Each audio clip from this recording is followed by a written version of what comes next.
اعوذ باللہ من الشیطان الرجیم بسم اللہ الرحمن الرحیم 16ویں پارے میں سورہ مریم میں آیت نمبر 41 سے آج شروع کرنا ہے، اور اللہ تعالی نے یہ بات ارشاد فرمائی کہ وَاذْكُرْ فِي الْكِتَابِ ابراہیم، اور آپ ذکر کیجئے اللہ تعالی کی اس کتاب میں سیدنا ابراہیم علیہ السلام کا۔ یہ اللہ تعالی کے تیسرے نبی ہیں جن کا تذکرہ اللہ تعالی نے یہاں پر فرمایا ہے۔ سب سے پہلے ذکر آیا تھا حضرت زکریا علیہ السلام کا، پھر دوسرا ذکر آیا حضرت عیسیٰ علیہ السلام کا، اور تیسرا ذکر اللہ نے اب یہ کیا ہے حضرت ابراہیم علیہ السلام کا۔ اور جہاں پر یہ آیت میں ابراہیم کا لفظ ہے، اس کے بعد ایک 5 کا عدد لگا ہوا ہے، تو اس کا مطلب یہ ہوا کہ قرآن پاک کے شمار میں بعض لوگوں کے نزدیک یہاں بھی ایک آیت ہے، اور وہ حضرات یہاں پر وقف بھی کرتے ہیں۔ اور یہ بات پہلے بھی کئی بار آ چکی کہ جو 5 کی فگر ہے، 5 کا ہندسہ جہاں لگا ہوتا ہے، اس کا مطلب یہ ہے کہ دیگر قراء کے نزدیک یہاں پر آیت ہے، اور امام حفص رحمۃ اللہ علیہ کے نزدیک قراءت میں یہاں پر آیت نہیں ہے، کیونکہ یہ روایت جو ہم قرآن پاک پڑھ رہے ہیں امام حفص رحمۃ اللہ علیہ کی روایت ہے، عاصم رحمۃ اللہ علیہ کی روایت ہے، اور عاصم کے شاگرد ہیں ابو حفص رحمۃ اللہ علیہ، ان کی روایت ہے، تو اس اعتبار سے یہ شمار ان کا ہی ہوگا، تو یہاں پر ان کے نزدیک آیت نہیں ہے، لیکن دیگر ائمہ قراء کے نزدیک آیت ہے، تو وہ 5 کا عدد لکھ دیتے ہیں، جس کا مطلب یہ ہوتا ہے کہ کوفہ والوں کے نزدیک یہاں پر آیت نہیں ہے، یا یہ کہ امام عاصم رحمۃ اللہ علیہ کے نزدیک یہ آیت نہیں ہے، اور باقی حضرات کے نزدیک آیت ہے۔ اور قرآن پاک کی آیات جو ہیں وہ 7 طرح سے شمار کی گئی ہیں۔ مکہ والوں کا الگ شمار ہے، مدینہ منورہ کا الگ شمار ہے، کوفہ کا الگ ہے، مصر کا الگ ہے، شام کا الگ ہے، تو یہ سب حضرات کے اپنے اپنے اوقاف ہیں، وقف ہیں کہ قرآن میں کہاں رکنا ہے کہاں نہیں رکنا، اس اعتبار سے ان کے لیے اختلافات ہیں کہ قرآن پاک میں کل کتنی آیات ہیں۔ تو یہاں پر ارشاد فرمایا کہ وَاذْكُرْ فِي الْكِتَابِ ابراہیم، آپ ذکر کیجئے سیدنا ابراہیم علیہ السلام کا۔ یہ اللہ کے جلیل القدر پیغمبر تھے، اور اب یہ تیسرے نبی علیہ السلام ہیں جن کا ذکر اس وجہ سے بھی کیا جا رہا ہے کہ قریش مکہ حضرت ابراہیم علیہ السلام کو مانتے تھے، اور ان کے لیے ان کا اسوہ حسنہ قابل اتباع تھا، اور وہ اپنی طرف سے یہی سمجھے بیٹھے تھے کہ جو کچھ ہم کر رہے ہیں، یہ شرک کی رسومات اور اس قسم کی چیزیں، یہ سب کی سب اللہ کی جانب سے ہیں، اور ابراہیم علیہ السلام نے یہ تعلیم دی تھی، اور ان کا دین یہ تھا، اور اللہ نے سختی سے اب اگلی آیات میں اس کا رد فرما دیا، یہ دکھانے کے لیے کہ تم جس اللہ کے اچھے بندے کی اولاد ہو، تم اس کے اعمال پر اور اس کے عقائد پر غور کرو، اور وہ عقیدہ تمہارے اس عقیدے کے خلاف تھا جو کہ اب تم اپنائے ہوئے ہو۔ اور اس سے پہلے دونوں جو انبیاء علیہ السلام کا ذکر کیا ہے اللہ تعالی نے، وہ عیسائیت کا ذکر غالب تھا، یعنی حضرت مسیح علیہ السلام کا تعلق عیسائیوں سے وہ غالب ہو گیا۔ حضرت زکریا علیہ السلام کا اور حضرت یحییٰ علیہ السلام کا جو شہید تھے، مظلوم تھے، ان کے تعلق کی وجہ سے انجیل میں بھی ان کا تعلق آیا ہے۔ یہودی تو ان چیزوں کے بڑے خلاف تھے، تو اللہ تعالی نے اب یہ ہجرت سے پہلے کی نازل، بہت پہلے کی نازل شدہ صورت ہے، تو گویا عیسائیت کا بھی رد ہو گیا کہ وہ اپنے اپنے طور پہ جن کو خدا مانتے ہیں ان میں خدائی کی کوئی صفات پائی نہیں جاتی، اور اس کے بعد اب مشرکین مکہ کی طرف رخ ہوا اور بتایا کہ دیکھو جس اللہ کے اچھے بندے کی تم اولاد اور نام دیوا ہو، اس کا عقیدہ کیا تھا۔ سب سے پہلے یہ فرمایا کہ انہ کان صدیقا نبیا، وہ ہمارے ایسے نبی علیہ السلام تھے نہایت سچے تھے۔ صدق کہتے ہیں سچائی کو، اور صدوق اسی سے نکلا ہے، اور صدوق سے بھی صیغہ ہے یہ مبالغے کا۔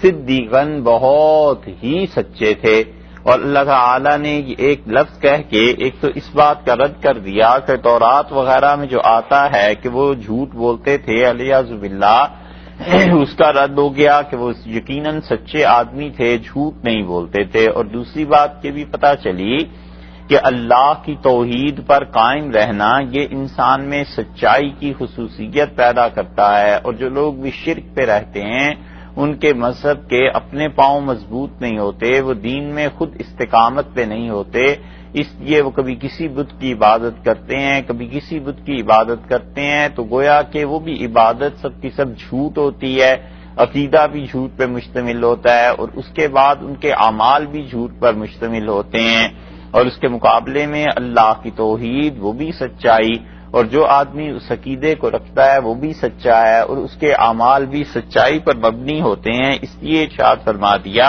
کہ صدیقاً نبیّا، وہ نہ صرف یہ کہ وہ صدیق تھے، بہت بڑے صدیق تھے، بہت بڑے سچ بولنے والے تھے، اس کے ساتھ ساتھ اللہ نے انہیں نبوت سے بھی سرفراز فرمایا تھا۔ اور نبوت جو تھی ان کی ایسی تھی کہ اللہ تعالی نے ان کی نبوت کو امامت کے ساتھ ملا دیا، اور یہ بتا دیا کہ اب دنیا میں آپ کے بعد جتنے بھی انبیاء علیہ الصلوۃ والسلام آئیں گے یہ سب کے سب آپ کی اولاد میں سے ہوں گے، اور ان سب کو ہم جو نبوت اب دیں گے تو نبوت گویا آپ کے خاندان اور اولاد میں رہے گی۔ اللہ کے تکوینی فیصلے ہیں، اور اللہ تعالی نے اس بندے کے لیے بہت سے انعامات کا تذکرہ اگلی آیات میں فرمایا ہے۔ سب سے پہلے ان کے عقیدے کی بات چلی، اور اللہ تعالی نے فرمایا کہ اذ قال لابی، جب انہوں نے کہا اپنے والد سے، اور ان کے والد کی بحث سورہ نام میں گزر چکی کہ ان کے والد جو تھے وہ عازر تھے، اور نہ صرف یہ کہ وہ بت پرست تھے بلکہ بت فروش بھی تھے، وہ بت بناتے بھی تھے، بتوں کو بیچتے بھی تھے، اور سرکار کی طرف سے بھی بہت بڑا مقام تھا ان کا۔ گویا یہ سمجھ لیجئے کہ جس طرح پوپ یا پادری یا کوئی بڑا آدمی ہوتا ہے، اس طرح وہ عبادت میں بادشاہوں کو بھی عبادت کراتے تھے، بادشاہوں کے ہاں جا کر بتوں کی عبادت کی تلقین کرتے تھے، اپنے یہاں کے بڑے پجاریوں میں ان کا شمار ہوتا تھا۔ جیسے اب بھی جو قومیں شرک کرتی ہیں، ان اقوام کے ہاں جو ان کے پروہت ہوتے ہیں، جو ان کے براہمن ہوتے ہیں، بڑے بڑے پجاری ہوتے ہیں، ان کا بڑا مقام ہوتا ہے معاشرے میں، اور مذہبی رسومات کوئی بھی جو انجام دیتا ہے لوگ اسے سمجھتے ہیں کہ اللہ کا حکم ہمیں بتائے گا، اللہ کی طرف لے کے جانے والا ہے۔ تو اس شان کا اور اس شوکت کا مالک انسان، اور ان کا باپ اتنا بڑا آدمی جو مملکت میں بڑا مقام رکھتا تھا، اپنے اس باپ سے کہہ رہے ہیں، اللہ نے فرمایا کہ انہوں نے کہا یا ابتی، اے میرے والد۔ یہ یا ابتی کے لفظ جو ہے یہ آپ دیکھیے اس کی تکرار آتی چلی جائے گی، بار بار کہیں گے کہ یا ابتی، اے میرے ابا جان، اے میرے ابا جان، یعنی بڑی عزت اور احترام کے ساتھ اپنے والد کا نام لے رہے ہیں۔ تو اس کا مطلب یہ ہوا کہ انسان جب بھی تبلیغ اللہ کے دین کی دعوت دے، چاہے کسی کافر کو دے، اس کو عزت اور احترام جمع کرنا چاہیے، دعوت کے ساتھ اس کو محبت سے بلانا چاہیے، اس کی رسپیکٹ، اس کی عزت نفس اور اس کے مذہب کی عزت اور تکریم، ان سب چیزوں کے ساتھ اسے اللہ کے دین کی دعوت دینی چاہیے۔ تو اس لیے انہوں نے یہاں پر بتا دیا کہ وہ اپنے والد سے بولے تو انہوں نے یہی کہا کہ یا ابتے، ہے میرے ابا جان۔ اسی طرح ہمیں بھی یہی حکم اللہ نے دیا ہے۔ حضرت لقمان علیہ السلام کا ذکر جہاں آیا ہے وہاں بھی ایسی آیات ہیں، اور اسی طرح اللہ تعالی نے ایک جگہ ارشاد فرمایا کہ انشکر لی، اور ہم نے انسان سے یہ کہا کہ ہمارا شکر ادا کرو، والدیک، اور اپنے والدین کا بھی شکریہ ادا کرنا۔ اللہ نے اپنی شکر کو اور والدین کے شکر کو ایک ہی آیت میں جمع کر دیا، اور آگے ایک جگہ پھر چل کر ارشاد فرمایا اسی میں کہ وَإِن جَاهَدَاكَ عَلَىٰ أَن تُشْرِكَ بِي مَا لَيْسَ لَكَ بِهِ عِلْمٌ، اور اگر تیرے والدین تجھے مجبور کریں کہ تو ہمارے ساتھ شرک کرے، فَلَا تُطِعْهُمَا، تو ان کی بات ہرگز نہ ماننا۔ یعنی شرک اتنی بری چیز ہے کہ والدین سے بڑا رشتہ ناتا کوئی نہیں ہے، اور وہ بھی اگر کہیں شرک کو تو بالکل قطعاً ان کی بات نہیں ماننی۔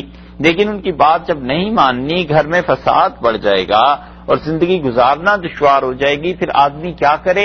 اللہ نے فرمایا وصاحبہما فی الدنیا معروفا، اور دنیا میں ان کے ساتھ قاعدے طریقے کے مطابق رہنا، یعنی ان کی بات مان کر ہمارے ساتھ شرک نہیں کرنا، باقی دنیا کے تعلقات ان سے توڑنے نہیں ہیں، ان کے ساتھ رہنا ہے، ان کے ساتھ حسن سلوک ہے، ان کے ساتھ اپنی طرف سے جو نیکی اور اچھائی ہو سکتی ہے وہ تم کرو۔ یہی چیز حضرت ابراہیم علیہ الصلوۃ والسلام کے ہاں یہاں بھی ہے، اس لیے اللہ تعالی نے فرمایا کہ یا ابت، انہوں نے یہ کہا کہ اے میرے والد، اے میرے ابا جان، لما تعبدو، آپ کیوں عبادت کرتے ہیں ان چیزوں کی، ما جو کہ لا یسمعو نہیں سنتی، ولا یبصرو اور وہ آپ کے حالات کو نہیں دیکھتے، ولا یغنی اور نہ ہی کام آ سکتے ہیں، ان کا آپ سے شیئن کچھ بھی کام نہیں آ سکتے۔ لما تعبدو، اے میرے والد آپ کیوں عبادت کرتے ہیں، یہ سوال انہوں نے کیا اپنے والد صاحب سے، اور کہا والد آپ کیوں کی عبادت کرتے ہیں؟ پہلی بات یہ کہی کہ مالا یسمعو، جو آپ کی دعا، آپ کی پکار، آپ کے مانگنے کو سن نہیں سکتے۔ یہ ہے شرک کا وہ پہلا درجہ کہ جب انسان یہ تصور کر لیتا ہے کہ کوئی انسان دور دراز سے بھی میری سنتا ہے اور وہ میری بات کو مان بھی سکتا ہے، رد بھی کر سکتا ہے، اور وہ اس کے لیے ایسی چیزیں کرتا ہے، ایسے اوصاف کو جمع کرتا ہے، تو پھر شرک کا آغاز ہوتا ہے۔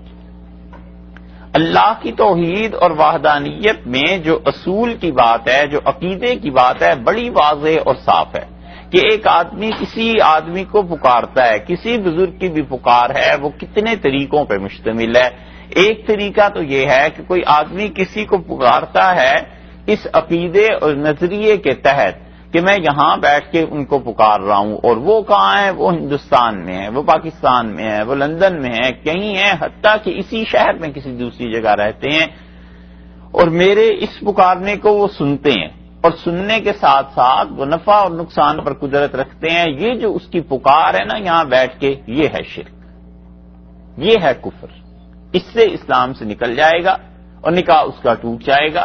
وجہ اس کی یہ ہے کہ یہ اللہ کی صفت ہے کہ اللہ ہی اپنے بندوں کی سنتا ہے، اور دور اور نزدیک ہر جگہ سے سنتا ہے۔ جس انسان نے کسی کے متعلق بھی یہ عقیدہ رکھ لیا کہ وہ میری بات کو سنتے ہیں یہاں سے بیٹھ کے، اور بغیر اسباب اور وسائل کے، درمیان میں کوئی چیز نہیں ہے، اور میں جب انہیں پکاروں گا نفع کے لیے، نقصان کے لیے، تو میری نفع بھی کر دیں گے، نقصان بھی کر دیں گے، یہ وہ شرک کی پہلی پٹی ہے جو لوگ پڑھاتے ہیں اور کہتے ہیں کہ تمہارے مشائخ کو، تمہارے بزرگوں کو، فلاں کو تمہارے سب احوال کا علم ہو جاتا ہے، اور جب تم انہیں پکارتے ہو تو وہ تمہاری پکار کو سنتے ہیں، وہ تمہاری مدد کو پہنچتے ہیں۔ شیخ الاسلام ابن تیمیہ رحمۃ اللہ علیہ نے اس موضوع پر بڑا اچھا لکھا ہے۔ شیخ اسی لیے لکھتے ہیں اور بھی محققین لکھتے ہیں کہ ہوتا یہ ہے کہ کبھی کبھی شیطان انسان کے روپ میں آ جاتا ہے اور اس کو آ کر یہ یقین دلا دیتا ہے کہ دیکھو ہم تمہاری مدد کے لیے آ گئے۔ کبھی خواب میں آ جاتا ہے شیطان اور اسے خواب میں آ کر بتاتا ہے کہ ہم نے تمہاری مدد کر دی، یہ چیزیں ہو گئیں۔ تو اس سے انسان اگر یہ عقیدہ اپنا لے کہ وہ بزرگ جو ہیں یا کوئی بھی خدا کا بندہ وہ میری بات سنتا بھی ہے اور نفع اور نقصان پر بھی قدرت رکھتا ہے، یہی ہے شرک، اور یہی ہے وہ چیز جو اسے اسلام سے خارج کر دیتی ہے، پہلا درجہ۔ دوسرا درجہ یہ ہے کہ کوئی انسان پکارتا ہے کسی بزرگ کو اور وہ سمجھتا یہ ہے کہ ان تک میری یہ بات کسی طرح پہنچ جائے گی، مثلا اللہ تعالیٰ انہیں بتا دیں گے، انہیں کسی طرح کشف ہو جائے گا، یہ چیز ان تک پہنچ جائے گی، اور وہ یہ کہتا ہے کہ میں ان سے مانگتا ہوں، مطلب مانگنے کا یہ نہیں لیتا کہ وہ کوئی میرے نفع اور نقصان پہ قدرت رکھتے ہیں، بلکہ وہ ان کو پکارتا ہے اس طرح جیسے کہ کوئی آدمی محبت میں، تعلق میں یاد کرتا ہے کسی کو، اور اس کا عقیدہ یہ بھی نہیں ہے کہ براہ راست وہ سنتے ہیں، تو اس طرح کرنا بھی مکروہ ہے، گناہ کا کام ہے۔ وجہ اس کی یہ ہے کہ یہ انسان دوسروں کی گمراہی کا باعث بن جائے گا۔ یہاں بیٹھ کر وہ کہتا ہے حضور اقدس صلی اللہ علیہ وسلم سے کیا آپ میری مدد کر دیں، یہاں بیٹھ کے وہ آدمی یہ سمجھتا ہے کہ رسول اللہ صلی اللہ علیہ وسلم براہ راست میری بات سن رہے ہیں ابھی اور وہ میری مدد کر دیں گے، تو اگرچہ نبی کریم صلی اللہ علیہ وسلم جیسی ہستی کیوں نہ ہو، یہ اللہ کے ساتھ شرک ہے اور اس سے باز رہنا چاہیے۔ ایک آدمی یہ سمجھتا ہے کہ رسول اللہ صلی اللہ علیہ وسلم مدد میری نہیں کر سکتے، کوئی بزرگ ہیں وہ میری مدد نہیں کر سکتے، اور اپنی محبت کی وجہ سے، شوق کی وجہ سے انہیں لوگوں کے سامنے پکارتا ہے. یہ وہ دوسرا درجہ ہے جس کا عرض کر رہے ہیں.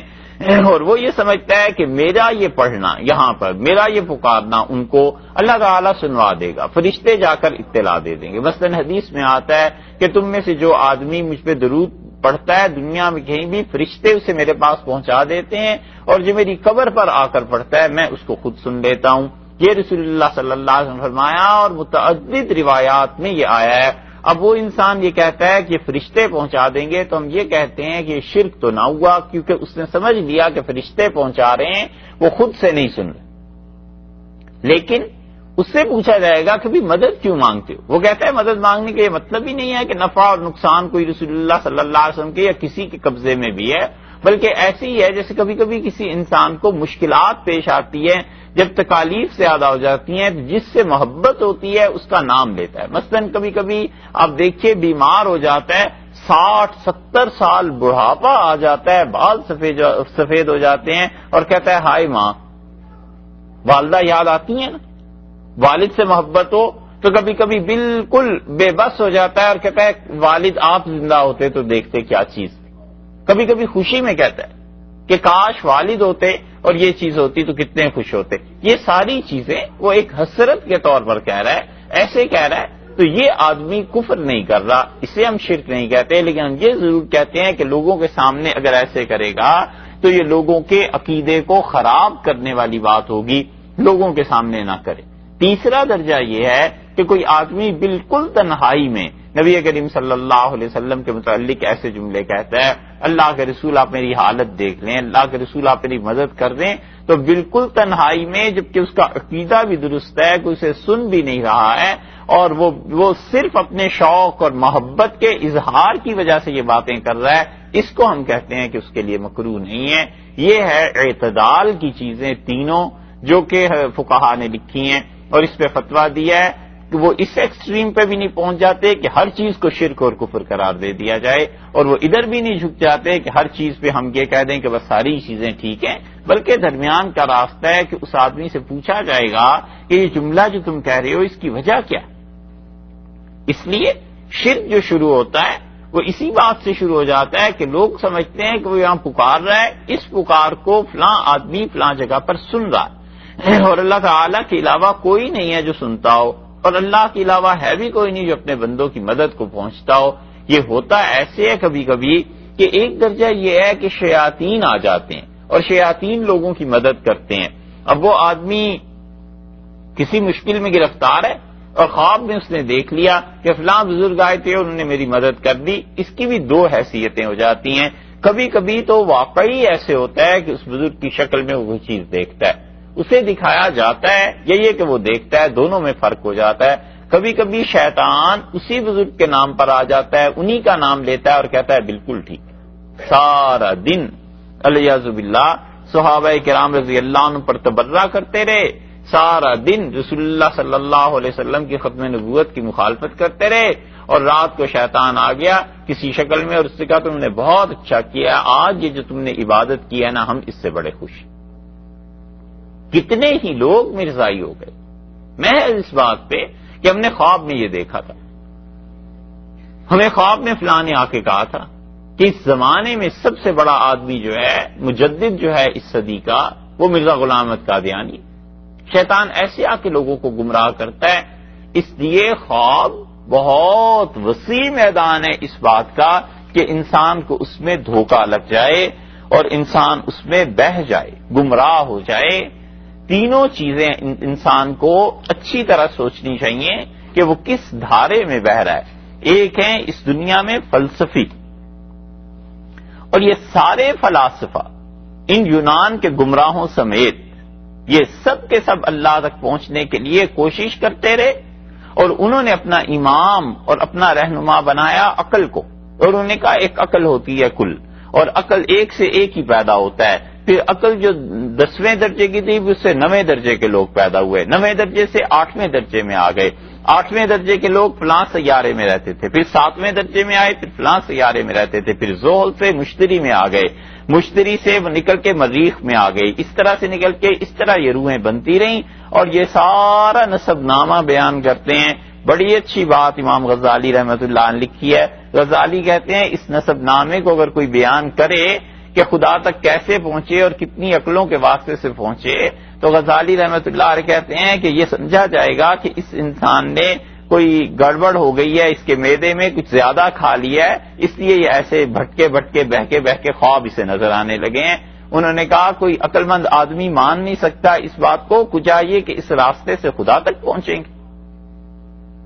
ایک ہے یہ چیز, انہیں بڑا اعتماد ہے عقل پہ, اور ان کے بالکل ٹھیک بالمقابل دوسرے گمراہ وہ ہیں جو اشراقی ہیں. اشراقیات یہ ہے کہ یہ اشراقی جو ہیں یہ لوگ اللہ تک پہنچنے کی راہ کو کہتے ہیں عقل کو تو تم ایک طرف ٹھکانے رکھ دو, بالکل اس کی بات نہ کرو اور محنت کرو اپنے اوپر, اور اندر تمہارے خدا نے ایسی صلاحیتیں رکھی ہیں کہ اللہ تمہیں اپنے تک پہنچنے کی راہ دکھا دے گا. مجاہدہ کرتے ہیں دبا کے, مثلاً یہ کہ 10 سال نہائے نہیں, 20 سال کھڑے رہے دھوپ میں, بال اتنے بڑھ گئے کہ سارے جسم میں بال ہی بال ہیں, سر کے بال اتنے لمبے ہو گئے کہ گویا اس میں جوئیں پڑ گئیں اور جوئیں کاٹتی ہیں انہیں. وہ کہتا ہے یہ اللہ کے قرب کی علامت ہے, جتنا اپنے من پہ جبر کرو گے اتنا ہی تم خدا تک پہنچو گے. یہ ساری کی ساری چیزیں اشراقیت کی تھیں, اور افسوس کہ وہ بھی سب گمراہ ہوئے, اور اللہ تک پہنچنے کی حق تعالی شانہ کی ذات, اس کی صفات عالیہ اور جنت اور جہنم اور انسانوں کی نجات کہاں پہنچ سکتے تھے یہ لوگ. یہ ساری زندگی اسی میں برباد کر بیٹھے. تو اسی لیے یہ اشراقی جتنے ہیں انہوں نے بھی گم کر دیا اپنا راستہ, اور وہ جو عقل کے امام فلسفی کہلاتے تھے انہوں نے بھی گم کر دیا, اور درمیان کی جو بات تھی وہ نبوت کی راہ تھی. نبوت بتاتی ہے, انبیاء علیہ السلام بتاتے ہیں کہ اللہ تک پہنچنے کی راہ کیا ہے. نبوت بتاتی ہے کہ اللہ تعالیٰ کی صفات کیا ہیں. نبوت بتاتی ہے کہ شرک سے کیسے بچنا ہے. اس لیے یہ اشراقی ان کو کشف ہوتا ہے, اس لیے کہ ان کا کشف تزکیہ نفس کا نتیجہ ہے, تزکیہ دل کا نتیجہ نہیں, تزکیہ قلب حاصل نہیں ہوتا. وہ اپنے نفس کو صاف کر لیتے ہیں اتنے شدید مجاہدے کے ساتھ. نتیجہ یہ نکلتا ہے اس کا کہ شیاطین ان کو خبریں لا کے دیتے ہیں, کبھی کبھی انہیں سچے خواب بھی آنے لگتے ہیں, کبھی کبھی وجدانی طور پر ان کو احساس ہوتا ہے کہ اس آدمی کے ساتھ یہ ہونے والا ہے, اور وہ اس کی پیشن گوئی کر دیتے ہیں. لوگ ان کے معتقد ہو جاتے ہیں, ضلوا فاضلوا, خود بھی گمراہ ہوتے ہیں, لوگوں کو بھی گمراہ کرتے ہیں. اور اس کے ساتھ بڑا عنصر جو ان کی ذات میں شامل ہو جاتا ہے وہ عنصر شامل ہوتا ہے کبر کا, کہ میں بڑا ہوں. یہ نتیجہ ہے تزکیہ نفس کا. اور تزکیہ قلب جب ہوتا ہے, دل جب صاف ہوتا ہے انسان کا, تو اس کو بھی کشف ہوتا ہے, اور اس کا نتیجہ کیا نکلتا ہے, وہ چیز صحیح ہوتی ہے, مگر وہاں سب سے بڑی چیز اس آدمی کی بندگی ہوتی ہے, اللہ کے ساتھ تعلق ہوتا ہے, عبادت ہوتی ہے. اس کی طبیعت میں عاجزی پیدا ہو جاتی ہے, اس کی طبیعت میں کبر پیدا ہو جاتا ہے. یہ کہتا ہے اور لوگ آئیں میرے معتقد ہو جائیں, وہ کہتا ہے جان چھڑاؤ, اپنی پتہ نہیں نماز ہوتی ہے, روزہ ہوتا ہے, اپنی نجات ہوتی ہے کہ نہیں ہوتی. یہ دونوں ایکسٹریمز ہیں, ایک طرف فلسفے والے, دوسری طرف یہ لوگ. اسی لیے فلاسفہ جو تھے انہوں نے خدا کی صفات کو سمجھنے میں سخت ہو کر کھائی ہے, اور شرک کے مرتکب ہوئے اتنی بری طرح, اتنا شرک ان میں آ گیا جن میں بہت سے لوگ تھے جو مادے کو قدیم مانتے تھے.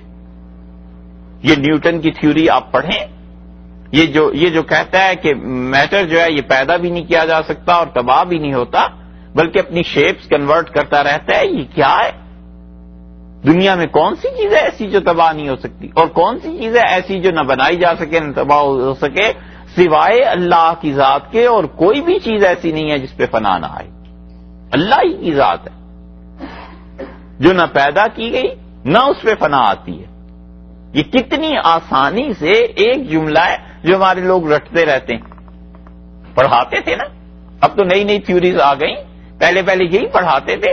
یہ شرک ہے وہ جو فلاسفہ سے آیا, اور دوسری طرف وہ شرک تھا جو شرک آیا ہے اشراق کی بنیاد پہ. ہمارے ہاں شہاب الدین تھے, شہاب الدین سروردی رحمت اللہ علیہ, ایک الگ بزرگ ہیں.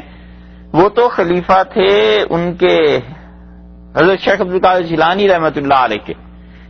وہ تو انتہائی اعلی مقام کے آدمی, ان کی کتاب عوارف المعارف صدیوں تک صوفیہ خانقاہوں میں پڑھتے اور پڑھاتے رہے ہیں۔ حضرت نظام الدین اولیاء رحمۃ اللہ علیہ لکھتے ہیں کہ میں جب اپنے شیخ کے پاس گیا، حضرت فرید الدین مسعود شکر گنج رحمۃ اللہ علیہ کے پاس، تو حضرت نے مجھے عوارف المعارف پڑھائی، اور عوارف المعارف بہت عرصے تک لوگ پڑھاتے رہے۔ شہاب الدین سہروردی رحمۃ اللہ علیہ جو بانی ہے سہروردی سلسلے کے، یہ ایک الگ شخصیت ہے۔ ایک شیخ الاشراق تھا، اس کا نام بھی شہاب الدین تھا، شہاب الدین مقتول اس کو کہتے ہیں، یہ تھا ایران کا اور زبردست اشراقی تھا، ایسا کشف سے ہوتا تھا، ایسی ایسی چیزیں لوگوں کو بتاتا تھا۔ یہ جو ایران میں زیادہ گمراہی آئی اور اس کے بعد وہ گمراہی ہندوستان میں منتقل ہوئی ہے، اور ہندوستان میں خاص طور سے یہ احمد آباد والے جب یہاں کے حکمرانوں نے اس مذہب کو قبول کیا ہے تو انہوں نے ہزاروں کے حساب سے لوگوں کو قتل کر دیا، پوری فوج پورے احمد آباد میں، گجرات میں، جس کو انہوں نے پکڑا ان کا تمہارا کیا مسلک ہے، کیا مذہب ہے، کہیں دیکھ لیا کہ وہ نماز پڑھ رہا ہے، یہ چیزیں قتل کر دیا، اور انہوں نے کہا کہ اشراقیت پہ چلو، یہ ہے وہ چیز جو تمہیں خدا تک پہنچائے گی۔ اور ان دونوں انتہاؤں کے درمیان پہلا آدمی ہمارے اپنے علم میں، یعنی اتنے وسیع پیمانے پہ، اگرچہ اکا دکا تو پیدا ہوتے رہے، مگر ہمارے ناقص علم میں سب سے پہلا آدمی جس نے ان دونوں انتہاؤں کا رد کیا، اور اللہ نے خاص ملکہ جسے عنایت فرمایا، اور جو آدمی واقف تھا فلسفے سے بھی، اور جس آدمی کو تزکیہ نفس اور تزکیہ قلب ان ساری راہوں کی خبر تھی، اور جس آدمی کو اللہ نے بر وقت خبردار کیا، اور جس آدمی پر خدا کی بے پایاں رحمتیں اس وقت بھی تھیں اور اب بھی خدا اس پہ نازل کرتا رہے، جس نے ڈنکے کی چوٹ یہ کہا کہ یہ دونوں گمراہ ہیں، وہ تھے حضرت مجدد الفسانی رحمۃ اللہ علیہ۔ انہوں نے اپنے مکتوبات میں بار بار رد کیا، اور جس زمانے میں انہوں نے یہ آواز اٹھائی ہے، پورا ہندوستان کیا، ایران، افغانستان، یہ جہاں پر یہ بتوں کا قصہ پیش آیا تھا، کیا نام ہے اس جگہ کا، بامیان، ڈوبے ہوئے تھے اسی شرک میں، ایک طرف فلسفہ، ایک طرف اشراقیت۔ انہوں نے کہا کہ انبیاء علیہ السلام کی راہ اصل ہے، نبوت بتاتی ہے کہ آخرت کیا ہے، نبوت بتاتی ہے کہ کیا کیا چیزیں ہیں، نبوت بتاتی ہے اللہ کی ذات، اللہ کی صفات، آخرت کیسے بنے گی، نیکی کیا چیز ہے۔ حضرت مجدد رحمۃ اللہ علیہ اسی لیے وہ شرک کے ہر قسم کے خلاف اتنا کچھ لکھتے ہیں، ان فلاسفہ کا ایک طرف یہ عقیدہ اور ادھر دوسرے اشراقی، وہ کہتے تھے دنیا میں جہاں کہیں کسی کی روح کسی کو بلاتی ہے اس روح کا اثر ہو جاتا ہے اور روحیں چلی جاتی ہیں، اور اسی طرح خواب دکھائی دیتے تھے انہیں، وہ کہتے تھے خواب میں ہم نے دیکھا فلاں بزرگ آ گئے اور انہوں نے مدد کر دی۔ صوفیہ کے ہاں جب یہ بحث آئی حضرت مجدد رحمۃ اللہ علیہ کے ہاں خاص طور پہ، تو انہوں نے کہا قوت متخیلہ کام کرتی، خیال کی قوت کام کرتی ہے۔ تم کبھی کبھی جو چیز سوچتے ہو کسی بزرگ کے متعلق، ایک درجہ تو یہ ہے کہ تمہاری اپنی سوچ نے جسمانی روپ دھار لیا اور اس وجہ سے تم دیکھتے ہو کہ فلاں بزرگ آ گئے۔ کبھی کبھی یہ ہوتا ہے کہ اللہ تعالیٰ اپنے کسی فرشتے کو بھیج دیتا ہے کہ یہ کام کراؤ، اس فرشتے کو جو شکل دی جاتی ہے وہ اس ایسی شکل دی جاتی ہے جو اس کے مشائخ سے یا ان لوگوں سے ملتی جلتی ہوتی ہے جن سے انہیں عقیدت ہوتی ہے۔ مثلاً آپ کو عقیدت ہے شاہ ولی اللہ رحمۃ اللہ علیہ سے، کوئی فرشتہ خواب میں آ گیا، آپ نے اسے دیکھا اور اس نے یہ کہا کہ وہ شاہ ولی اللہ رحمۃ اللہ علیہ ہیں اور یہ بات آپ کی کر رہے ہیں، ایسی چیز ہے۔ اب وہ فرشتہ جو آپ کی مدد کے لیے آیا تھا اس کو دیکھا آپ نے ایک مقدس بزرگ کی صورت میں، اب کیا ہوگا، کیسے فیصلہ ہوگا؟ یہ تو خواب سے جب اٹھے گا نا پھر پتا چلے گا کہ یہ بات شریعت کے مطابق ہے یا اس کے خلاف ہے۔ اگر شریعت کے خلاف ہے تو اس کا مطلب ہے وہ شیطان تھا شاہ صاحب رحمۃ اللہ علیہ کی صورت میں آ گیا۔ یہ بڑی گراں گزرتی ہے لوگوں کو بات، اس لیے کہ وہ نبوت میں شرک کے مرتکب ہوتے ہیں۔ رسول اللہ صلی اللہ علیہ وسلم نے صرف اپنے متعلق یہ فرمایا ہے کہ میری صورت میں شیطان نہیں آ سکتا۔ ہم کیوں کسی اور کے متعلق سمجھنے لگتے ہیں کہ فلاں کی صورت میں بھی شیطان نہیں آ سکتا، یہ نبوت میں شرک کے مترادف نہیں تو اور کیا؟ اور اگر وہ بات صحیح ہے، شریعت کے مطابق ہے، تو پھر اللہ نے اس آدمی کو اس بزرگ کی زیارت وہ نصیب ہو گئی۔ اور تیسری صورت یہ ہے کہ آدمی کبھی کبھی دنیاوی کاموں میں دیکھتا ہے کہ انہوں نے آ کے بشارت دے دی خواب میں کسی چیز کی، کہا تمہاری جاب لگ جائے گی، کہا تمہارا کام ہو جائے گا، جیل سے رہا ہو جاؤ گے، ایسی چیزیں ہو جائیں گی، تو یہ بالعموم دو چیزوں پہ مشتمل ہوتی ہے. کبھی تو واقعی اللہ کی طرف سے وہ فرشتہ آتا ہے، وہ کہہ دیتا ہے، اور کبھی کبھی ایسے بھی ہو جاتا ہے کہ وہ آدمی میں اندر اس کے اپنے لطائف جو ہیں، یہ بڑی دقیق بحث ہے، وہی اس بزرگ کی صورت میں اس کے سامنے آ جاتے ہیں. لیکن یہ بحث جن صوفیہ نے کی ہے بہت دقیق اور باریک بات ہے.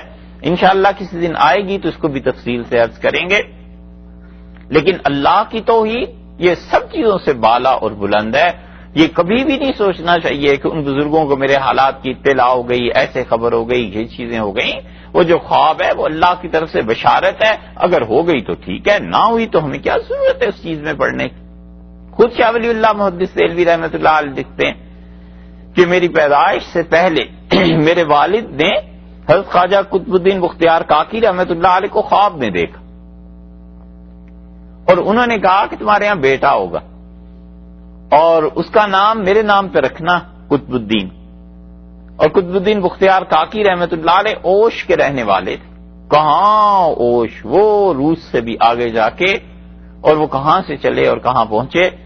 تو شاہ صاحب کہتے ہیں ہمارے والد نے ہمارا نام احمد رکھا اور بھول گئے، اور ایک مدت کے بعد انہیں یاد آیا کہ حضرت نے خواب میں بشارت دی تھی، تو پھر انہوں نے میرا نام قطب الدین بھی رکھا.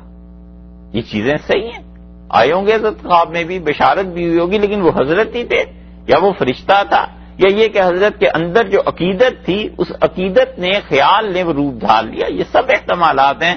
تو خواب کا میدان بہت وسیع، اتنا وسیع ہے کہ خواب تو انبیاء علیہ السلام کے قابل تعبیر ہو جایا کرتے ہیں، عام آدمی کی تو حقیقت ہی کیا. رسول اللہ صلی اللہ علیہ وسلم فرمایا نہیں کہ میں نے خواب میں دیکھا، آپ نے فرمایا میں نے دیکھا کہ ایک آدمی بیت اللہ کا طواف کر رہا ہے اور اس کے دونوں ہاتھ دو فرشتوں کے کندھوں پہ ہیں، فرشتے اسے چلا رہے. تو میں نے پوچھا یہ کون ہے؟ تو جبریل امین نے بتایا کہ یہ عیسیٰ علیہ السلام ہے، اور اس کے پیچھے بھی ان کے ایک آدمی آ رہا ہے، وہ بھی طواف کر رہا تھا. میں نے کہا یہ کون ہے؟ اس نے کہا یہ دجال ہے، بیت اللہ کا طواف کر رہا ہے. حل کریں نا اس خواب کو، کیونکہ یہ تو صحیح احادیث میں آیا کہ دجال کبھی بھی بیت اللہ میں نہیں جائے گا اور نہ مدینہ منورہ میں جائے گا. رسول اللہ صلی اللہ علیہ وسلم کے اس خواب پہ محدثین نے بہت کچھ لکھا ہے، اور وہ آخر اس نتیجے پہ پہنچے ہیں کہ وہ کہتے ہیں دجال کسی زمانے میں گیا ہوگا بیت اللہ کا طواف کرنے، ماضی میں، کیونکہ حضرت نوح علیہ السلام بھی اپنی قوم کو ڈراتے تھے نا دجال سے، تو وہ کہتے ہیں کبھی گیا ہوگا، اور وہ چیز رسول اللہ صلی اللہ علیہ وسلم کو دکھا دی گئی. اور کچھ کہتے ہیں کہ اس کا مطلب یہ ہے کہ قیامت کے قریب جب دجال کے آنے کا وقت آئے گا تو اس وقت ایسے مسلمان بیت اللہ کا طواف کرنے کے لیے زیادہ آنا شروع ہو جائیں گے جو دجال کی خصوصیات رکھتے ہیں، فریبی، دھوکے باز، حرام کام کرنے والے، وہ زیادہ آئیں گے بیت اللہ کے طواف کو. تو یہ ایک گویا تمثیل دکھا دی گئی رسول اللہ صلی اللہ علیہ وسلم کو. تو یہ جو خواب کا معاملہ، دور سے پکارنے کا معاملہ، اللہ کی توحید اس کے مقابلے میں آدمی قائم رکھے اور ان چیزوں سے مجتنب رہے. اسی لیے پہلی بات انہوں نے کی، انہوں نے کہا میرے ابا آپ والد صاحب ان کو کیوں پکارتے ہیں؟ مالا یسمعو، جو سنتے نہیں ہیں آپ کی بات. یعنی دور سے یہ عقیدہ رکھنا کہ وہ بغیر کسی واسطے کے سن رہے ہیں اور میری مدد کے لیے پہنچ جائیں گے، یہ وہ چیز ہے جو شرک کی طرف لے جاتی ہے، اور شرک ہے. ولا یبصرو، اور آپ کے حالات کو وہ دیکھتے بھی نہیں. ایسی چیز جو آپ کے حالات کو دیکھ بھی نہیں رہی، آپ کی بات کو سن بھی نہیں رہی، اور آپ اسے پکارے چلے جا رہے ہیں، آپ اس سے مدد مانگے چلے جا رہے ہیں. ولا یغنی عنک شیئا، اور آپ کی کسی بھی کام نہیں آ سکتی جو چیز آپ اسے پکار رہے ہیں. اللہ کی گرفت اور اللہ کی طرف سے پکڑ اگر ان پر آ جائے جن کو لوگ اپنا معبود بناتے ہیں تو وہ بھی اللہ ہی کے سامنے روتے ہیں، اللہ ہی کے سامنے ہاتھ پھیلاتے ہیں، اپنی مشکلات میں بھی اللہ ہی کو پکارتے ہیں، کجائیے کہ وہ کسی اور کی مدد کر سکیں. اس لیے فرمایا کہ ولا یغنی عنک شیئا، اور کیا ہے ولا یغنی عنک شیئا، اور ذرہ برابر آپ کے وہ کام نہیں آ سکتے. میرے باپ ان کو کیوں پکارتے ہیں؟ ان کے نام پہ کیوں نیاز دیتے ہیں؟ ان کو آپ کی یعنی ان کی عبادت کیوں کرتے ہیں؟ عبادت کی جتنی بھی چیزیں ہیں وہ اللہ کے علاوہ غیر کے لیے منع ہے. سیدھی سی بات، جتنی بھی عبادتیں چاہے وہ جسم سے ہو، چاہے وہ روح سے ہو، اور خواہ وہ مال سے ہو، اللہ ہی کا حق بنتا ہے، اللہ کے علاوہ ہر کسی کے لیے منع ہے۔ ارشاد فرمایا پھر یا ابتی، انہوں نے کہا میرے ابا انی قد جاءنی، بلا شک و شبہ میرے پاس پہنچا ہے، من العلم، علم آیا ہے۔ کیسا علم آیا ہے؟ یہ ہے وحی کا علم، اور وحی کا علم قطعی ہے۔ دنیا میں جتنے علوم بھی ہیں یہ گھٹ بھی سکتے ہیں، بڑھ بھی سکتے ہیں۔ سائنس اور تجربات دنیا میں کیا کیا چیزیں ہیں، کم ہو رہی ہیں، زیادہ ہو رہی ہیں۔ آج ایک نظریے کی پرجوش حمایت ہو رہی ہے، کل کو وہی نظریہ رد کیا جا رہا ہے۔ آج ایک نظریے کو کہتے ہیں کہ بس دنیا میں لاسٹ مین یہ پیدا ہو گیا ہے، اور لاسٹ یہ جو آئیڈیا ہے بس اس کے بعد کچھ نہیں ہے۔ روس کے ٹوٹنے کے بعد کتنی کتابیں مارکیٹ میں آئیں کہ اب ہسٹری کا اینڈ ہو گیا ہے، اور دیکھیے آپ ابھی نئے نظریات آنے شروع ہو رہے ہیں، اور آج سے 20 سال بعد پوری مارکیٹ میں بکس ملیں گی، لائبریری چھوٹی سی بن سکے گی، نئے آئیڈیاز آ جائیں گے۔ تو اس لیے علم کوئی بھی قطعی نہیں، حتیٰ کہ وہ علوم جن پہ انسان پورا اعتماد کرتا تھا، اس سائنس کی ترقی نے ان علوم کی جڑ ہلا دی۔ وزن ایک ہی ہوا کرتا تھا، 1 کلو وزن تھا مثلا، تو وہ پوری دنیا میں 1 کلو ہی شمار کیا جاتا تھا۔ اب سائنس کی ترقی نے بتا دیا کہ وزن کی اپنی کوئی حیثیت نہیں ہے، جو تمہارے یہاں 1 کلو ہے ممکن ہے کسی جگہ پر جا کر 1 من بن جائے، اور ممکن ہے کسی جگہ پر جا کر 0 ہی ہو جائے، اس وزن کی کوئی ویلیو ہی نہ رہے۔ فاصلے اور مسافتیں ہمیشہ ناپی جاتی رہی ہیں۔ اب ایسے جہانوں میں پہنچنے لگے ہیں لوگ جہاں فاصلے کا تصور ہی نہیں ہے کہ وہاں پر کتنی چیزیں ہیں، اور پھر اسے ناپتے کس ذریعے سے ہیں کہ وہ اتنے کروڑوں میل، اتنے بلین ایئر، اور پھر وہ لائٹ ایئرز آگے آ جاتے ہیں۔ کون سا علم ایسا ہے جو قطعی ہے؟ حتیٰ کہ انسان کے اپنے حواس کا علم قطعی نہیں۔ یہ کیا ضروری ہے کہ جو چیز ہم دیکھ رہے ہیں یہی چیز بالکل آخری ہے اور اس میں کوئی تغیر نہیں آئے گا؟ اس سے بھی نچلے درجے پہ چلے جائیے، وہ چیزیں، وہ رنگ جو آدمی 10 سال پہلے دیکھتا ہے آج پھر انہیں کو دیکھتا ہے تو کبھی کبھی ہنسی آتی ہے کہ اس وقت میں کیا سوچتا تھا اور اب کیا سوچتا ہوں۔ بچہ ہے، اس کے لیے ساری کائنات اس کی مٹھائی ہے، ٹافیاں ہیں، بس چاکلیٹس ہیں، اس پہ مر رہا ہے کہ چاکلیٹس کسی طرح مل جائے۔ اور وہی بچے کو اگر آپ اس کی ویڈیو فرض کیجئے محفوظ رکھ لیں اور 10 سال بعد اسے دکھائیں کہ یہ ہے تمہارا حال، تو ذرا سوچئے پیمانہ کہاں سے کہاں پہنچ گیا۔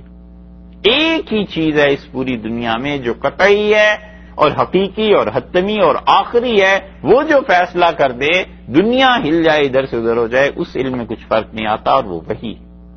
اس لیے کہ اللہ جس علم کو نازل کرتا ہے وہ حقیقی چیز کو نازل کرتا ہے، اللہ جس بات کو بتاتا ہے وہ آخری اور قطعی بات ہوتی ہے، وہی میں تبدیلی نہیں آتی۔ اللہ تعالی نے بتا دیا ہے کہ جنت کیا ہے، اللہ نے بتا دیا ہے جہنم کیا ہے، اللہ نے بتا دیا نیکی کیا ہے، اللہ تعالی نے بتا دیا کہ اس کی ذات، اس کی صفات علیہ، اسے پکارنا، یہ سب چیزیں کیا ہیں، بس یہ قطعی علم ہے، بتا دیا کیسے کرنا ہے۔ اپنی توحید اس نے بتا دی، کبھی کائنات میں ایسے نہیں ہوا کہ اس نے بھی کبھی کہا ہو کہ میرے ساتھ شرک کر لیا کرو، والیاذ باللہ۔ وحی کے ذریعے آگے آئی، بتا دیا کہ نبوت کیا ہے۔ کبھی نہیں ہو سکتا کہ نبوت کے اوصاف جو اللہ تعالی نے بیان فرمائے ہیں ان میں سے کسی وصف میں ہم کہیں کہ کمی آ گئی۔ مثلا اللہ نے بتایا ہے وہ خود نبوت جس کو چاہتا ہے دیتا ہے، رسول اللہ صلی اللہ علیہ وسلم پہ پہنچ کے ختم ہو گئی۔ یہ نہیں ہو سکتا کہ کسی ایک کے متعلق بھی یہ ثابت کیا جا سکے کہ اس نے نبوت اپنی قوت کی بنیاد پر حاصل کر لی تھی۔ یہ فلاسفہ کی گمراہی ہے۔ یہ فلسفی جو تھے گمراہ، وہ یہ کہتے تھے کہ انسان میں قوت قدسیہ ہے، پاکیزگی کی طاقت ہے، یہ پاکیزگی اتنی بڑھتی ہے، اتنی بڑھتی ہے، اتنی بڑھتی ہے کہ اللہ کی ذات تک رسائی ہو جاتی، لا حول ولا قوت الا باللہ۔ کبھی نہیں ہو سکتا۔ یہ وہ چیز ہے جس کا ابو علی سینا بھی قائل۔ کل ابو علی سینا کی حماقت کی مثال ہم نے عرض کی تھی نا، قصہ مریم کے قصے میں، قانون اس کی کتاب ہے۔ افسوس ہے اب مسلمان کہاں ان چیزوں کو پڑھتے ہیں، لیکن قانون میں طب پہ کتاب ہے نا، وہ بحث کرتا ہے اس بات پر کہ کسی بچے کی پیدائش کیسے ممکن ہے۔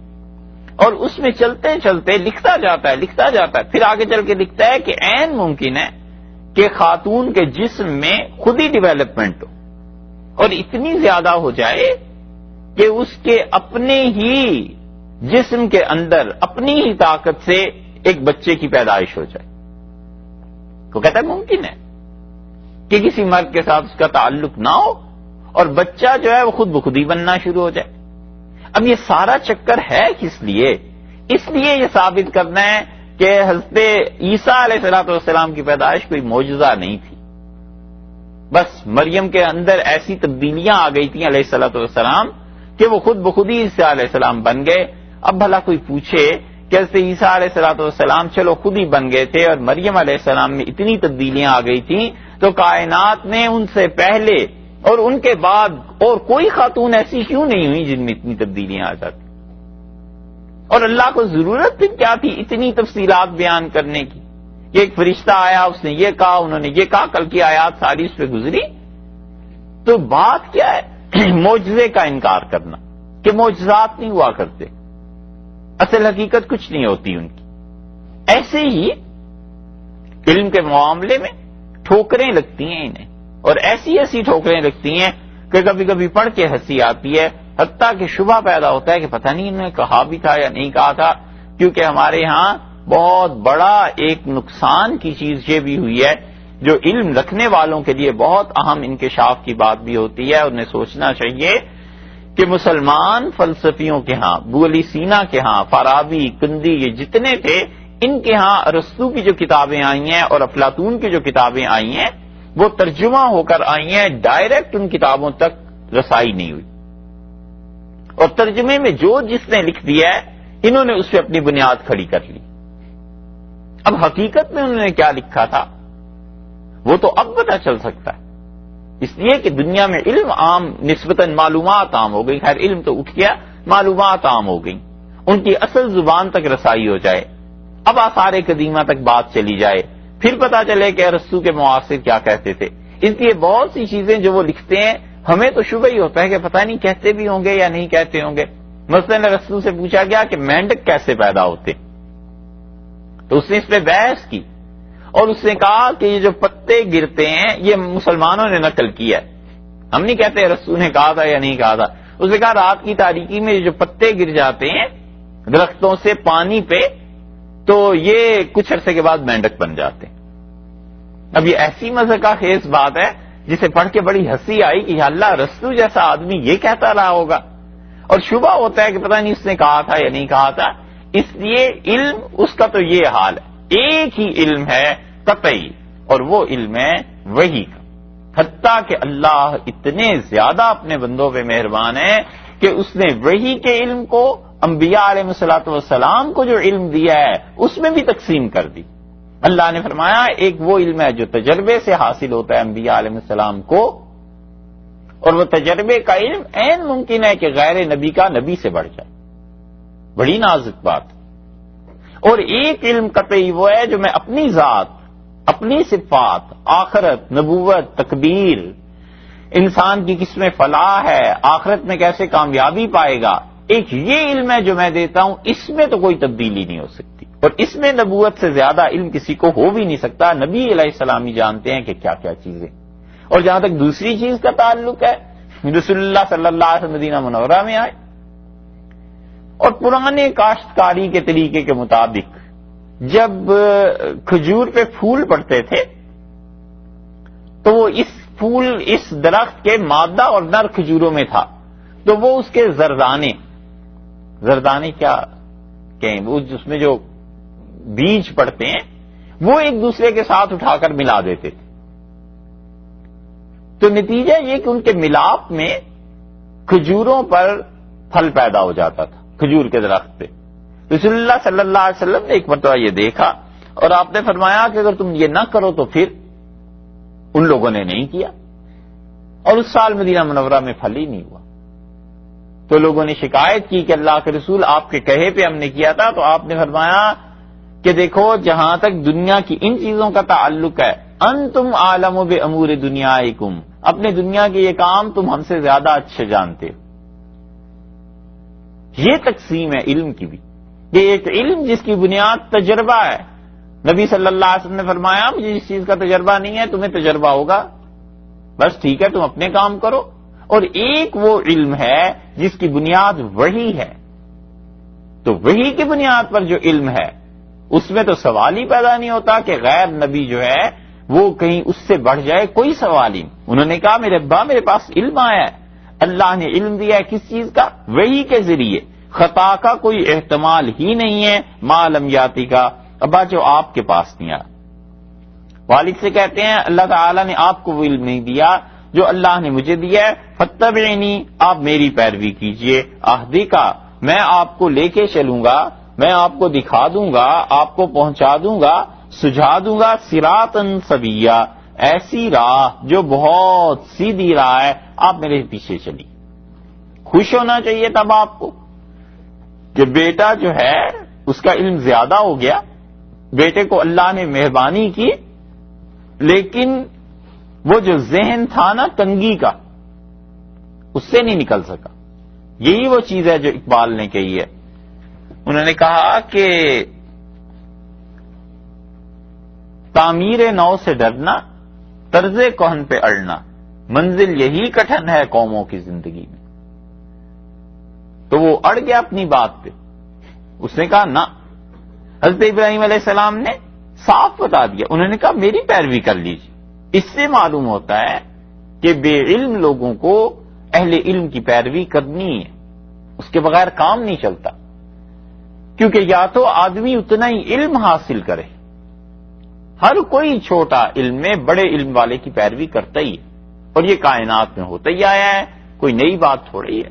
حقیقی علم اللہ کے پاس ہے، انبیاء علیہ الصلوۃ والسلام اس علم کی پیروی کرتے ہیں جو اللہ نے انہیں دیا ہے. انبیاء علیہ السلام کے بعد ان کے صحابہ رضی اللہ عنہم انہی کی پیروی کرتے ہیں، کیونکہ وہ علم کا ایک ذریعہ ہوتے ہیں، وہ بتاتے ہیں کہ خدا کی ذات، اس کی صفات، یہ سب چیزیں کیا. اس میں ایک بات آئی ہے نا، اللہ تعالی نے فرمایا کہ فتمثل لها بشرا سویا، یہ سویا کا لفظ وہاں بھی آیا کہ جبریل امین مریم کے سامنے آ گئے بالکل بھلے چنگے ایک خوبصورت جوان کی شکل میں. تمثل کا لفظ آیا ہے وہاں. یہ انبیاء علیہ السلام بتاتے ہیں کہ عالم مثال کیا ہوتا ہے. یہ فلاسفہ یہ ساری زندگی اس کو نہیں سمجھ سکتے تھے، اور یہ اشراقی ان کو تو ہوا بھی نہیں لگ سکتی تھی. نبوت بتاتی ہے عالم مثال کیا ہوتا. اس عالم مثال پر بحث بھی باقی ہے، وہ ہے اسی صورت میں ہونی، انشاءاللہ کسی وقت وہ بھی کریں گے. ایک اس کی ہلکی سی صرف ایک بات کہتے ہیں، شاہ ولی اللہ رحمۃ اللہ علیہ نے غالباً 18 یا 19 احادیث اس عالم مثال پہ اس کے ثبوت میں لکھی. شاہ صاحب رحمۃ اللہ نے یہ بات نہیں لکھی جو اب عرض کرنے لگے ہیں، لیکن یہ عالم مثال کیا ہے؟ حضرت حسن رضی اللہ عنہ نے بیان کیا، اور بیان کیا اپنے والد سیدنا علی رضی اللہ عنہ کی موجودگی میں، اور رسول اللہ صلی اللہ علیہ وسلم کی ساری اولاد میں. نبی کریم صلی اللہ علیہ وسلم کی 4 بیٹیاں تھیں، اور ان کی ساری اولاد میں، سارے نواسے اور نواسیوں میں سب سے زیادہ ذہین اور سب سے زیادہ باکمال شخصیت ہم سمجھتے ہیں سیدنا حسن رضی اللہ عنہ کی تھی. اتنا دماغ اللہ نے انہیں دیا تھا، اتنی غیر معمولی ذہانت تھی کہ جہاں پہ انہوں نے حضرت علی رضی اللہ عنہ سے اختلاف کیا ہے سیاسی حالات میں، وہاں پتہ چلتا ہے کہ بیٹے کی رائے اس میں بڑا وزن ہے، بڑی ذہانت ہے، ان کی ذہانت صاف سامنے آتی. منع کرتے رہے سیدنا علی رضی اللہ عنہ کہ آپ بیعت نہ لیں مدینہ منورہ میں، اور سیدنا علی رضی اللہ عنہ وہ بھی بیعت پہ اس وقت مجبور ہوئے جب مدینہ منورہ میں باغیوں نے کہا کہ تم 2 دن کے اندر اندر سارے لوگ کسی کی بیعت کرو وگرنہ ہم تم سب کو قتل کر دیں گے. اور اس وقت سیدنا طلحہ تھے، زبیر تھے، علی تھے رضی اللہ عنہ. حضرت علی رضی اللہ عنہ تو اتنا پریشر پڑا، مگر حضرت حسن رضی اللہ عنہ منع کرتے، ان کا نہ والد کہیں بیعت نہ کیجیے، یہ فتنہ بن جائے گی. اور انہوں نے یہاں تک کہا کہ اگر آپ یہ بیعت کریں گے تو آپ کے ذمے عثمان رضی اللہ عنہ کا خون آ جائے گا اور قیامت تک جان نہیں چھوٹے گی ہم لوگوں کی. خیر یہ تو ایک الگ موضوع ہے. حضرت حسن رضی اللہ عنہ نے کہا اپنے والد سے لوگوں کے سامنے جب ان کے دوست بیٹھے ہوئے تھے، انہوں نے کہا میں نے رات خواب میں دیکھا ہے کہ اللہ تعالی کا عرش ہے اور اللہ جیسے اس کے اپنے شان کے لائق ہے اس عرش پہ ہے. اور پھر میں نے دیکھا رسول اللہ صلی اللہ علیہ وسلم عرش کا پایا پکڑ کر کھڑے اور نبی کریم صلی اللہ علیہ وسلم کے کندھے پہ میں نے والد دیکھا سے بکر رضی اللہ عنہ نے آ کے ہاتھ رکھا اور ان کے ساتھ تھوڑا سا ہٹ کے کھڑے ہو گئے پیچھے. پھر سے بکر رضی اللہ عنہ کے کندھے پہ آ کے سے عمر رضی اللہ عنہ نے ہاتھ رکھا, میں نے یہ بھی دیکھا. اور پھر میں نے دیکھا کہ امیر المومنین سیدنا عثمان رضی اللہ عنہ آئے اور انہوں نے اپنا سر اپنی ہتھیلی پر رکھا ہوا ہے اور وہ چلا رہے ہیں اور کہتے ہیں کہ بے ای ذنب قتلت, اللہ اس امت سے پوچھ, ان مسلمانوں سے مجھے کس گناہ میں انہوں نے مار دیا, میں نے کیا برائی کی تھی ان لوگوں کے ساتھ. اور جب انہوں نے یہ کہا تو اللہ کا عرش تھرانے لگا, کانپنے لگا. اور پھر میں نے دیکھا 2 خون کے پرنالے اس عرش سے نکلے ہیں جو زمین کی طرف آ رہے تھے. تو حضرت علی رضی اللہ عنہ کے دوستوں نے کہا کہ آپ سن رہے ہیں حسن کیا کہہ رہا ہے؟ انہوں نے کہا جو کچھ اس نے دیکھا ہے وہی بیان کر رہا ہے, مطلب یہ کہ اس سے پوچھو, میں نے تو نہیں دیکھا, دیکھا تو اس نے. یہ حضرت حسن رضی اللہ عنہ نے عالم مثال میں جو 2 پرنالے دیکھے نا خون کے بہ رہے ہیں, اس کے بعد آپ دیکھ لیں خود تاریخ میں مسلمانوں کا کتنا خون خود مسلمانوں سے بہ گیا. یہ ہے عالم مثال. اس عالم مثال تک نبوت کی رسائی ہے. انبیاء علیہ السلام بتاتے ہیں کیا چیز ہے, وہ بتاتے ہیں کہ کائنات میں جو حوادث پیش آتے ہیں وہ پہلے سے عالم مثال میں کیسے ہوتے ہیں. شاہ ولی اللہ رحمۃ اللہ علیہ بہت زیادہ اس بات پر زور دیتے ہیں عالم مثال میں. وہ جبریل امین کے متعلق بھی یہی کہتے ہیں کہ وہ عالم مثال میں ایک بات تھی کہ وہ ایک مرد کی صورت میں مریم علیہ السلام کے سامنے آ گئے. تو یہ چیزیں نبوت بتاتی, یہ چیزیں بھلا ان فلسفیوں کو کیا خبر, ان لوگوں کو کیا خبر جو ہندو جوگی اور اس طرح کے لوگ ہیں, انہیں عالم مثال کی کہاں سے اطلاع ہو سکتی ہے. اس لیے انہوں نے یہ کہا حضرت ابراہیم علیہ السلام نے کہ علم قطعی میرے پاس ہے, تو جب آپ سے زیادہ علم بڑھ گیا تو آپ چھوٹے علم میں ہوئے, بس پیروی کیجئے, میں آپ کو صحیح اللہ کی راہ بتاتا ہوں. یا ابتی, اور اے میرے والد. اس آیت سے فقہا نے ثابت کیا ہے کہ باپ کو بیٹے سے علم حاصل کرنا جائز, یعنی اس کے مرتبے پہ فرق نہیں پڑتا, اس کے شرف پہ فرق نہیں پڑتا, اس کی عزت پہ فرق نہیں پڑتا اگر وہ اپنے بیٹے سے صحیح چیز کا علم حاصل کرے. یا ابتی, اور انہوں نے کہا میرے ابا, اے میرے والد, لا تعبد الشیطان, آپ شیطان کی عبادت نہ کیجیے. اوفو, یہ تھی سب سے بڑی چیز کہ انہوں نے اللہ کی توحید کو بیان کیا لیکن منفی پہلو سے, کہ جن جن کی آپ عبادت کر رہے ہیں نا اللہ کو چھوڑ کے, یہ سب شیطان کی عبادت ہے. شیطان آپ کو پہنچا رہا ہے اس عبادت تک, شیطان اکسا رہا ہے کہ آپ ان چیزوں کی عبادت کریں, اور شیطان یہ راہ دکھا رہا ہے کہ آپ ان چیزوں کی عبادت میں مصروف رہیں اور اللہ کو چھوڑ دیں. لا تعبد الشیطان, شیطان کی پیروی نہ کیجیے. اور اس کی ایک مثال ابن تیمیہ رحمۃ اللہ نے لکھی ہے.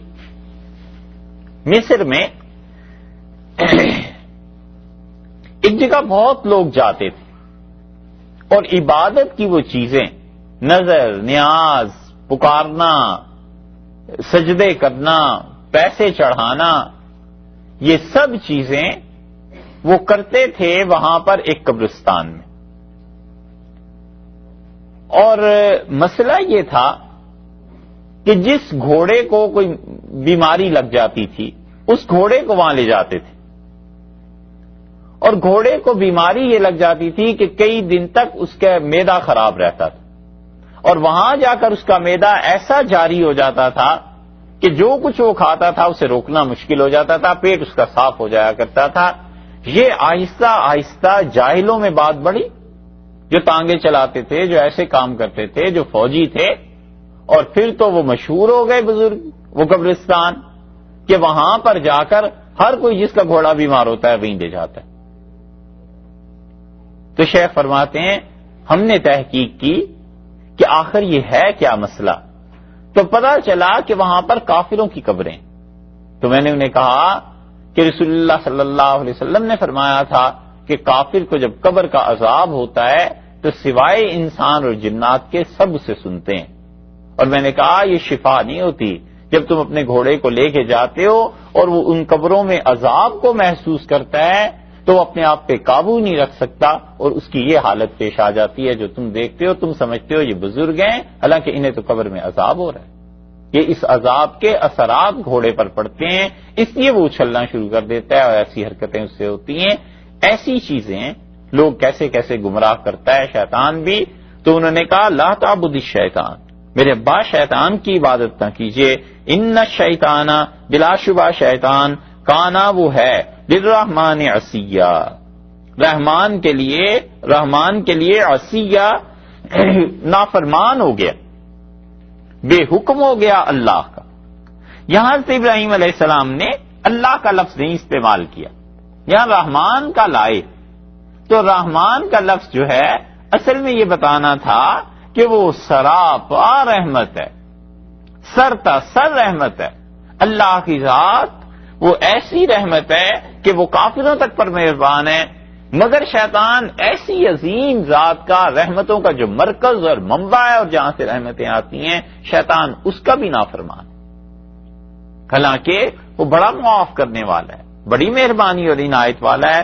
تو دیکھیے اس کی پیروی نہیں کرنی.